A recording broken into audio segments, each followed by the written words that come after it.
The archive doesn't forget. Engagement is appreciated. This video contains content that some viewers may find disturbing. Viewer discretion is advised. When I was told that my brother was an insane psycho who had brutally killed his wife and children, I didn't believe it. It seemed impossible. I'd known him since childhood. Nobody in the world understood him better than I did. He couldn't have killed anyone. He'd never fought with anyone in his life. He couldn't even raise a hand back when he was bullied at school. We stayed on good terms. I often visited him at his recently bought cottage right by the pine forest. The last time I saw him was about 2 weeks before it all happened. We drank some beer, talked. I swear, my brother was completely normal. No strange behavior, no aggression or irritability, no change in how he treated his family. Everything seemed absolutely fine. And yet, on the night of August 16, 17, he took his wife, son, and daughter into that pine forest and killed them. Not just killed, he mutilated the bodies with particular cruelty. Afterward, he simply went home, as if nothing had happened, without even trying to hide them, leaving the bodies out in the clearing. A week later, some teenagers walking through the forest found the corpses. You can imagine their shock. The stench of decay must have stuck in their heads forever. Animals had already torn away some parts. The medical examiners had to identify the victims by their teeth. Their identities were confirmed. No missing persons reports had been filed, even though the bodies had been lying in the woods for a week. Which seems strange. Didn't that mean the husband had done it? The police immediately raided my brother's cottage. They found him exhausted, emaciated, and out of his mind. He hadn't gone to the store, had run out of food, and had weakened from hunger. As soon as the police broke in, he rushed at them with a knife in hysteria, but was quickly subdued before he could do any harm. The doctors declared him insane. I just couldn't believe my ears. As a psychiatrist said, with schizophrenia, murderers can be completely unmotivated. Such acts are always hard to predict. They are impulsive and connected to hallucinatory delusional experiences. The doctors also said that, on top of everything else, my brother had a panic fear of trees. He did everything he could to avoid them, and they even had to move him to a room where nothing grew outside the window. It was as if trees were a trigger for post-traumatic stress disorder. By the way, around his cottage, he had cut down everything he could, not leaving a single tree. He was definitely unhinged.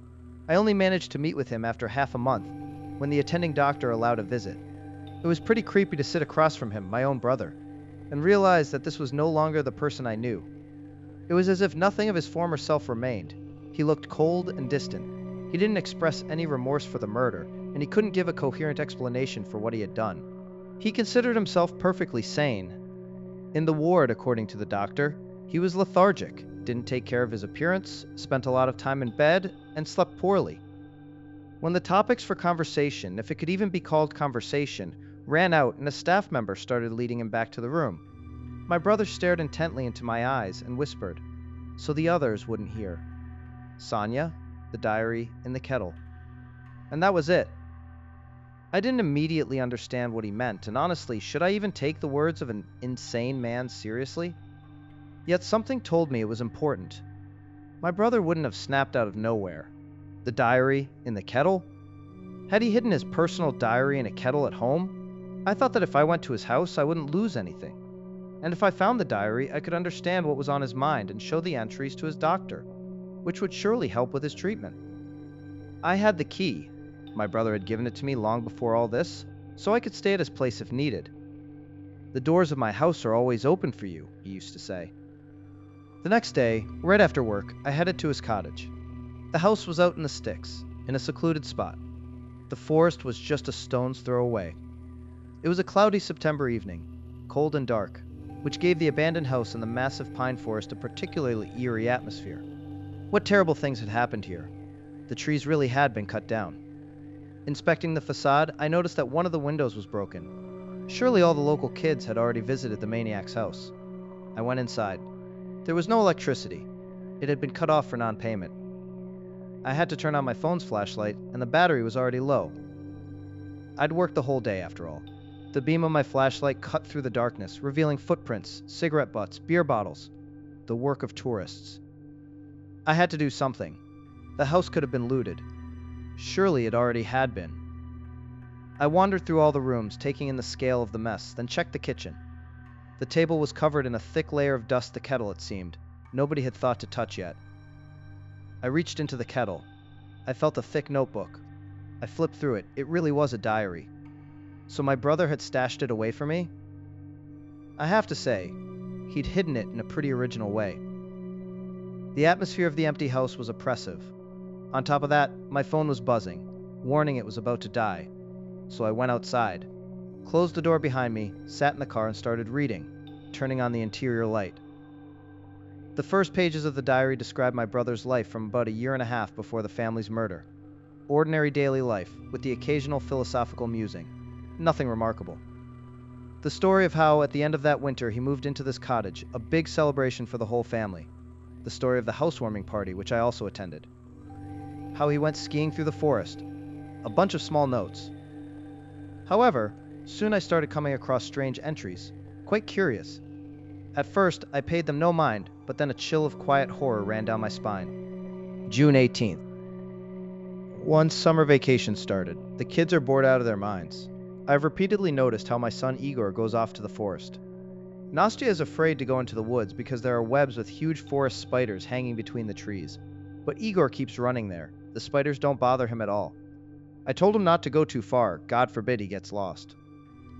June 27th. Igor goes to the forest very often, as if it's smeared with honey. I wish I could see what he's up to there. These entries are interspersed with ordinary, unremarkable notes. I only show the ones that are important. August 9th. In the last few days, Igor has become very quiet and withdrawn. He stopped going out, stays home all day. This seemed suspicious to me, so I decided to ask if something had happened. He said everything was fine, but it was clear that it wasn't.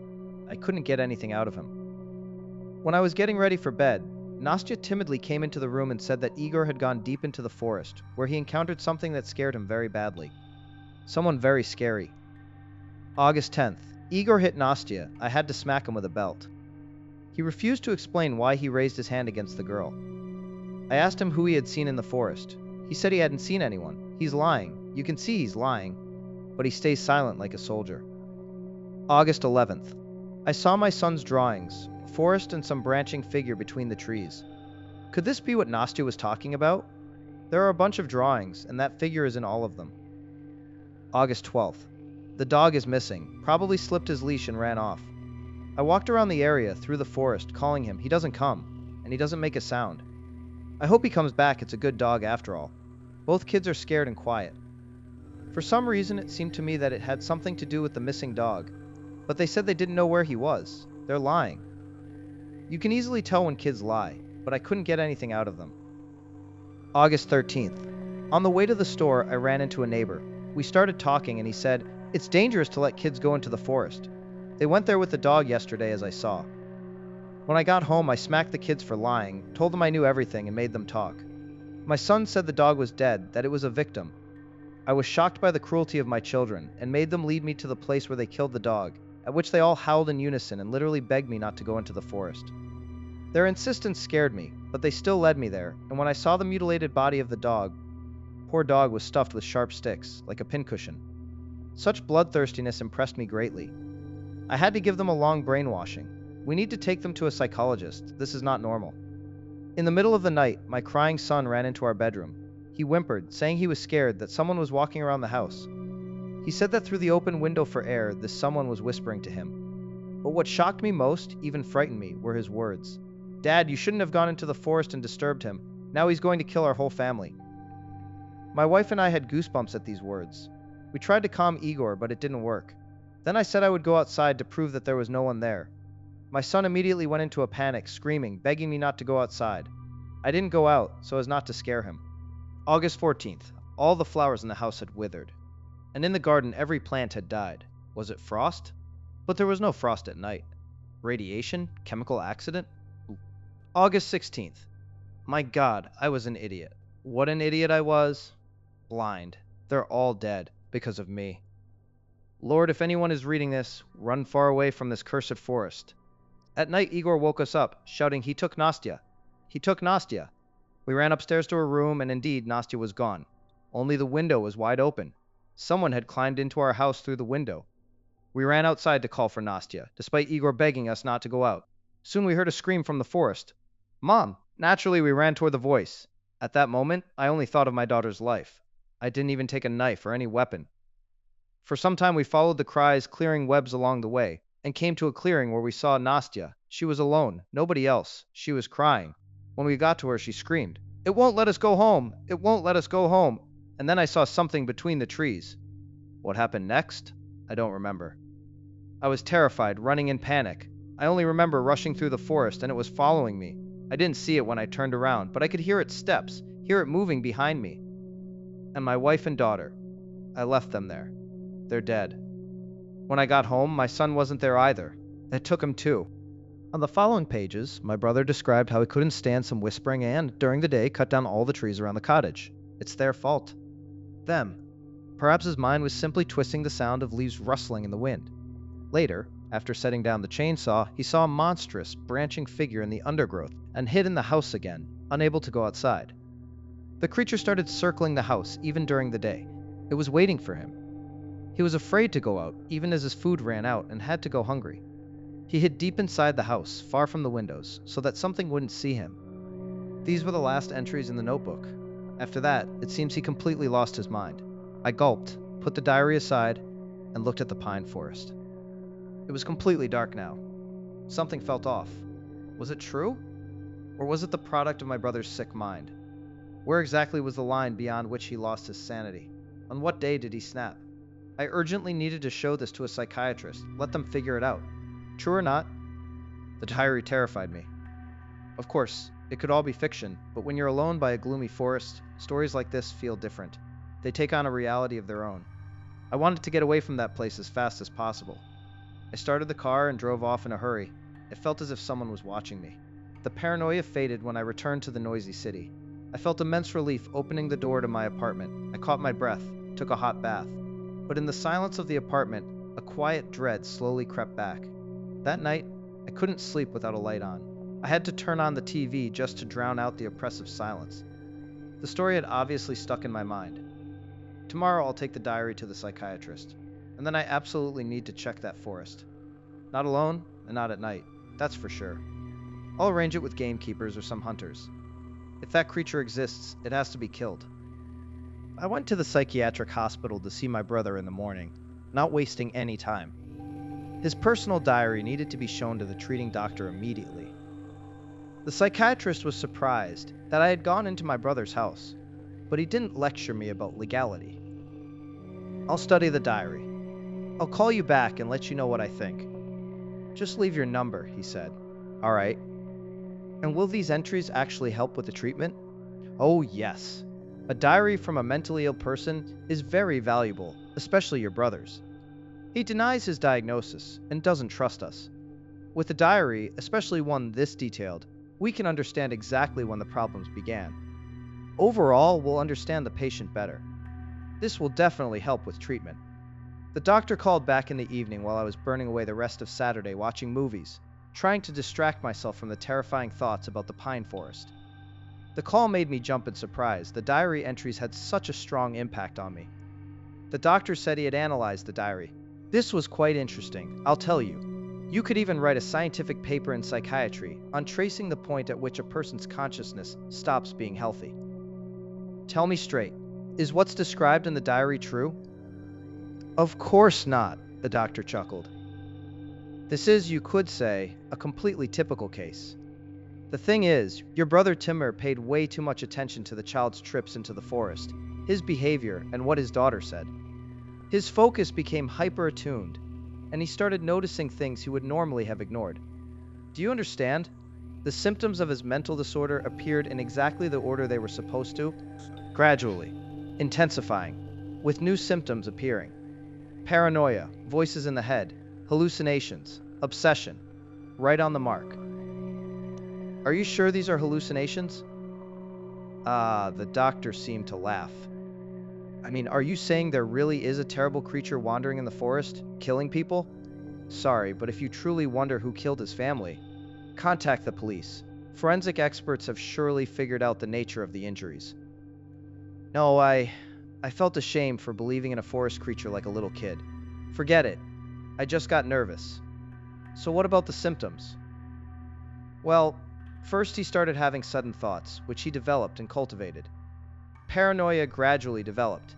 He became obsessed, and over time lost the ability to perceive the world critically. It's noticeable on paper. He began to believe someone wanted to kill him, that he was being watched. In short, your brother's case is textbook. I have to say, I felt a little relieved. The quiet horror receded under the weight of his arguments. Yet, some uneasy feeling remained, as if the doctor were mistaken, as if he approached the events described with the kind of overblown skepticism typical of his profession. On the other hand, he understood the human psyche far better than I did, spoke clearly and convincingly. I had nothing to counter him with, except my heartfelt desire to see my brother as innocent. At the end of the conversation, the doctor said he had tried to extract more information from Timur about his hallucinations, but Timur doesn't trust the staff and remains silent. To get a better understanding of his troubling experiences, the psychiatrist suggested that I arrange a meeting with Timur myself.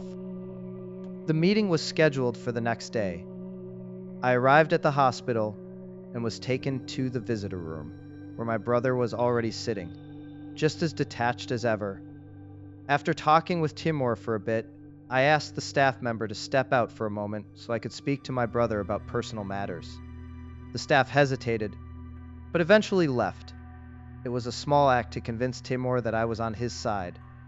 The treating doctor had suggested this little ruse, reasoning that in front of a relative, Timur would open up and share everything, making the treatment more targeted and effective. As soon as the staff member left the room, I leaned closer to Timur and said, "I found your diary in the kettle and read it. It scared me." My brother immediately reacted, no longer distant. He looked at me, unsure where to start. "You understand that we need to hunt it, right?" "They won't believe me," he said, quietly crying. "It's its fault. I'm innocent. Innocent. I'm on your side, Timur. Hear me? I'll handle the hunt, find people to help. I need you to tell me more about it. I need to know the enemy well. Tell me in detail. Sonia, please, cut down all the trees around the hospital." "I don't understand." "Cut down all the trees around the hospital. Please." "Why?" "If there are no trees here, it will lose its strength. Cut them all down, please, or it will kill me." "It is already here? It will come for me. If I hadn't cut down the trees around the house, I wouldn't be here." Timur didn't take his eyes off me, trembling. "Isn't this creature in the forest? It will come here. Maybe it is already here. I think I heard the whisper yesterday. That same whisper. Does it speak like a human? If you listen to the silence in the forest, you can hear its voice. What does it look like?" I don't know. It's too scary to look at. I'll find hunters and we'll kill this creature." "No, I need to go to the steppe. It won't go that far." "Why does it want to follow you?" "It doesn't want anyone to know about its existence. I disturbed it. I saw it. Please, promise me you'll do exactly as I said." Talking with my brother was difficult. I couldn't get anything useful out of him. Everything I managed to record on my voice recorder, I showed to the psychiatrist. He listened and made a grim assessment. The paranoia was intensifying. We spent some more time discussing the course of his treatment. I told the doctor about the condition of Timur's house, that a window was broken and that it often attracted visitors. The cottage is technically under the supervision of the boarding school, since they are his guardians, but as the doctor said, they physically cannot regularly monitor the abandoned house. So I offered to keep an eye on Timur's house myself. I didn't want it turning into a hangout for homeless people. The boarding school approved. While it was still daylight, I drove to the cottage. Even though the doctor had convinced me with his arguments, I went inside without even glancing toward the pine forest. It was terrifying. I spent the entire day doing a deep clean and patched the broken window with plastic. There was plenty of trash. As I carried yet another bag to the dumpster, I saw some kids hanging around my car. They seemed surprised that someone had arrived. I shook my fist at them and warned that I'd call the police if they came back, and they scattered. I needed to replace the window soon. If one was broken, the rest would soon follow. The broken windows theory. and that would mean total ruin. Plus, it would be a shame to let the house, which was in pretty good shape, get damaged by the winter frost. So I measured the window, arranged for a repairman to come the day after tomorrow, and paid for electricity and water to turn on the heating. I kept hoping that my brother would eventually recover and return here, to a normal home. I asked the police about the nature of the murders. Yes, I'm too curious, and it's hard to calm me down. The bodies were riddled with sharp branches. Timur, like an obsessed maniac, didn't want to leave a single spot untouched on the victims' bodies. I remembered the diary entry where my brother described the dog's corpse, stuck with branches like a pincushion. When I asked if a person could do something like that, they chuckled, like, "What, you also believe in a monster from the forest like your brother?" They said I was only looking for information that confirmed my version and ignoring anything that contradicted it. That was the end of the conversation. Anxiety returned. On Tuesday, I left work early to meet the window installers. I stocked up on groceries to have dinner at my brother's cottage, since I wouldn't be back in my city apartment until evening. The house already had electricity, the lights were on, and the heating was working. It felt cozy. The oppressive, gloomy atmosphere had vanished. No one had broken in since, and hopefully never would. I'd managed to scare off the local kids with the police. While waiting for the installers, I watched TV. Every channel was showing nonsense. I just kept flipping the remote. I tried not to think about the forest. Truthfully, it didn't work very well. It's like trying not to think about a white bear. The installers called to say they'd be delayed due to unforeseen circumstances, which slightly unnerved me. It was already late in the day, and I wanted to finish cleaning while it was still light. Thoughts started storming my mind with double force. I grew nervous, fidgeting with the remote. I tried to focus on the screen, but I couldn't. Unable to bear it, I went outside and headed toward the forest. I had to prove to myself that there was nothing there. Otherwise, I would never get rid of this anxiety. It's all made up. It's all hallucinations. I'm too impressionable. Forensic experts, psychiatrists, the police, they're all professionals. All of them say the killer is Timur. I just need to walk through the forest, fight fire with fire, face fear head on. The towering pines swayed in the wind. I peered into the darkness between the trunks, searching for the branching figure. My palms were sweaty from the tension. I stopped at the very edge of the forest. As my brother had said, listen to the forest, and you might hear its voice. It was quiet. I couldn't force myself to enter at first. When I finally stepped in, I kept glancing back at the bright clearing behind me, making sure the house stayed in sight. I wandered along the forest's edge, listened to its sounds, gained courage, and ventured deeper, even losing sight of the cottage. The forest looked peaceful and safe, even calming. If the diary is true, going into the forest alone is dangerous. If it's just nonsense, which is more likely, the search will only waste my time. In either case, going there is pointless. Call hunters or rangers, they'll just laugh and not even listen. And rightly so. I returned home. The window installers were late and spent a long time working on the glass unit. They finished late and darkness had settled over the area. I paid them and they left. Glancing at the clock, I realized that if I went back to my city apartment now, I'd arrive in the dead of night and wouldn't be rested for work tomorrow. I don't like going to work half asleep. Then I looked at the blackened pine forest. Now it didn't seem calming at all. I slapped my palm against my face and gave myself a mental scolding. What, am I acting like a little boy? Fine, I'll stay here tonight. No need to make things up. I need a clear head for tomorrow. Important work ahead. I'll get a proper sleep here. I had dinner, watched some dumb comedy. Looked outside, checked the thermometer. It had gotten colder.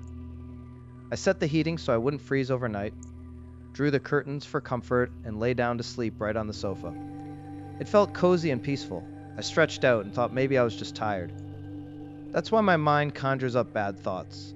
Too much crap has happened lately. I need a vacation, go south, unwind completely, and I fell asleep, sleeping soundly. I woke in the middle of the night to a sudden, ringing silence, like a bell. The TV had turned off. All the lights in the house went out. Adrenaline snapped me fully awake, my heart pounding like crazy, thoughts scrambling into a frantic puzzle. This was bad. I lay with my eyes wide open, holding my breath, trying to catch even the faintest sound from the depths of the house. Is it already here? Did it come for me? I fumbled for my smartphone.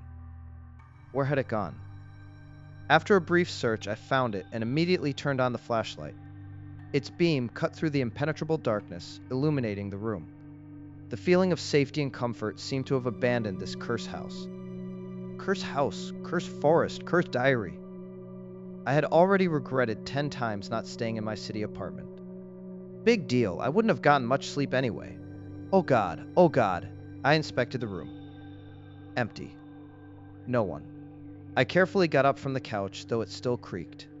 I thought maybe the power went out because a fuse had tripped. That meant I'd have to find the breaker box. And that would mean going to the far side of the house. I listened again. Silence. I tried to move without making a sound, rolling from heel to toe. I took a kitchen knife with me. It gave me a little confidence, but I still had no idea how I'd react if I came face to face with it inside the house. And would the knife even help? Or maybe it's not in the house, maybe it's outside, circling the cottage, waiting for me to step out. It's night now. How did my brother write in the diary? It didn't go back into the forest even during the day, so I can't count on getting out of here even when morning comes? Then what? The police came for my brother, but who'll come for me? Right. I have my phone. I'll call, ask for help. Then I realized I was panicking too early, since I hadn't seen anyone yet. I got to the breaker box without incident, opened the metal cover and looked inside. Sure enough, the fuses had tripped. Damn. Not surprising, really. I turned on everything I could throughout the house. I restored the electricity, the lights came back on, and I could hear the TV come to life. I laughed. God, what a fool I am. No, not a fool, just a person with an active imagination. Anyone with an active imagination would spiral themselves up here, no question. It's like after watching a horror movie, when you go to bed, you suddenly start hearing rustling. The house fills with ominous sounds. But in reality, those sounds were always there. You just stirred your own psyche with the horror, put it into a heightened, primitive state of nighttime fear. Your senses sharpen, and you notice every sound you normally ignore. That's exactly what happened to me.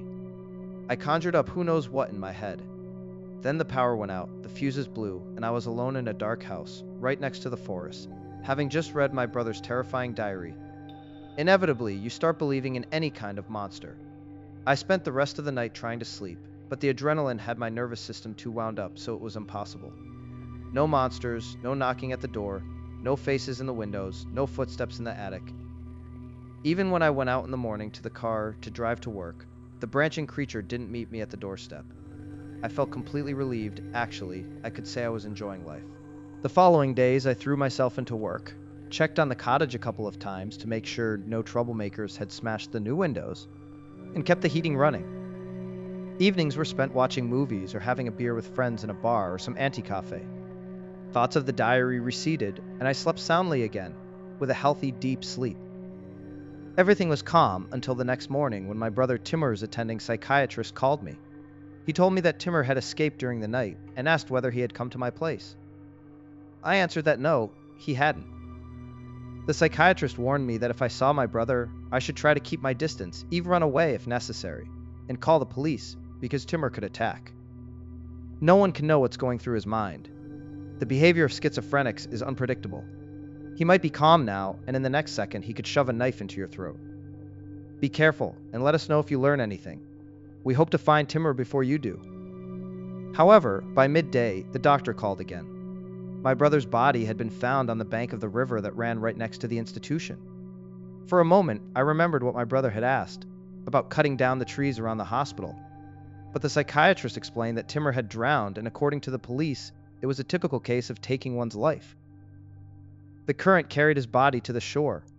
He somehow had a lockpick and hid it from the staff. It was the staff's fault for not keeping proper watch over him. Such actions were to be expected from a particularly uncontrollable patient. The nurse who had seen him last reported that she hadn't found any foreign objects in his room. He hadn't been taken outside for walks because of his fear of trees, and he hadn't had any visits except with me. The attending psychiatrist asked me if I had given Timur any items when the staff member left the visitor room. But I hadn't given him anything. They speculated that someone might have slipped him the lockpick, perhaps one of the free patients who were allowed more or less unrestricted movement around the institution. The news of my brother's death threw me off balance for a long time. The funeral, the bitterness, Suddenly, relatives appeared, those who had loved him deeply all their lives, or claiming his inheritance, his solid cottage by the picturesque pine forest. The direct heir was me, and the institution also supported me in this. The beloved relatives, distant and irrelevant, kept nagging, asking why I even needed the cottage. But after a brief, tense dispute, the property was officially transferred to me. I honestly didn't need it, but I had no intention of giving my brother's cottage to hypocritical bastard relatives, so I started renting it out. Nobody wanted it for a while, so I often spent my free time there myself. The house was, of course, cozier than my city apartment, even if it was a long drive to work. Sauna, drinks, I often hung out there with friends. Gradually, I began to recover from my brother's death, got moving again, and re-entered the rhythm of life. On October 22nd, when the trees had already lost their leaves, the cold had set in, but snow hadn't fallen yet, I got an offer to rent out the cottage for a party. The students were planning a freshman initiation event, about 80 people. Obviously, there would be drinking and chaos. I'd seen similar events before, but they offered a good amount of money, saying the place was great, romantic even. On top of that, experienced senior students, reasonable as far as I could tell, were handling it. They said they'd bring bouncers to keep an eye on the drunk and escort anyone out if needed. I agreed. Why not? At least I'd finally make some money off the cottage, instead of just taking losses. I prepped the house, locked the rooms the students weren't supposed to enter, stashed important stuff in hidden spots and locked those up too. I told the organizers which areas to keep a close eye on, and we agreed that after the party they'd clean the house from spilled booze, vomit, and all that other mess. Then I went about my own business. The next morning, a cold dread ran through me. I was told that during the night, when the inexperienced freshman had gotten completely wasted and it was clearly time to call the bus and send everyone home, the organizers noticed 5 people were missing. They counted several times. 5 were unaccounted for. From the start, everyone had been warned not to leave the party without notice, and certainly not to wander into the forest. Going home was pointless anyway, too far to walk to the city, and taxis didn't come to the cottage. The bus had taken the drunk students back to town, and the group of bouncers with flashlights went searching the area, calling for the missing. They assumed the kids had drunk too much and might have gotten lost in the forest. It was freezing outside. God forbid they freeze. The search ended in failure. The police were called. The story ended with the bodies found in a clearing in the forest, all 5 students impaled on sharp branches. The police are now investigating, looking for those responsible among the students. And now I understood. I realized I'd been keeping my eyes closed for far too long, and others had kept them closed for me. Everyone kept insisting on their version, giving it some logical explanation. I'd been convincing myself for too long that the pine forest was really empty. Just the thought that I'd spent a night near that forest, wandering among the trees, listening to the silence, my body would start trembling. So, what does that mean? My brother was right. That was the final straw. It turns out people are going to die, and no one will ever know the truth. And no one even wants to believe it. Blind fools. Then I simply must put an end to it. Yes, it's terrifying and dangerous. But it killed my brother, his family, and several others. I have to find a way to destroy it,